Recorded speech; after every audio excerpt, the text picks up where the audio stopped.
साथ ही साथ बताता चलो जो हमारे पास शोरूम के अंदर इसका सिनिको का ES5 मॉडल है, जिसकी जो प्राइस है वो तकरीबन 11,75,000 रुपीज़ है, जिसके अंदर वही बैटरी वही चीज़ें यूज़ हुई हैं जो पाकिस्तान के अंदर चाइना की जो बैटरी होंडा कंपनी यूज़ कर रहा है ग्रीनवे वालों की, वही इसके अंदर है। और ये आपको तकरीबन 180 से 180 किलोमीटर माइलेज की सलाहियत रखता है, जिसके अंदर आपको 8000 पीक पावर वाली मोटर मिलने वाली है। और इसको थ्रॉटल देते हुए ज़रा सोच के देना, क्योंकि एकदम से ये निकलता है।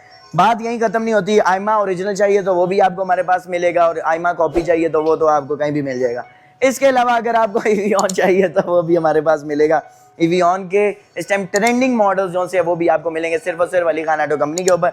आइमा ओरिजिनल चाहिए तो 2,75,000 में मिलेगा, जो कि आपको 200 किलोमीटर देने की माइलेज की सलाहियत रखता है। इवियन अगर आपको चाहिए तो ये इवियन का मॉडल है जो कि आपको 1,79,000 में मिलेगा। 72 वोल्ट 32 एम्पेयर की इसके अंदर 6 बैटरी पैक इंस्टॉल किया गया है। इवियन के मॉडल्स आपको बहुत जल्द अली खान ऑटो कंपनी में बहुत सारे मिलने वाले हैं, जिसमें फ्लोरा मिलेगा, जॉय मिलेगा, जॉय प्रो मिलेगा, 2-3 इंटरेस्टिंग और स्पेशल मॉडल्स हैं वो भी मिलेंगे। T11 मिलेगा, लेपर्ड प्रो मिलेगा, लेपर्ड मिलेगा, फ्रैंकी मिलेगा, और बहुत बेशुमार लातादाद ऑफर्स आपको इनके मॉडल्स के साथ मिलने वाली है।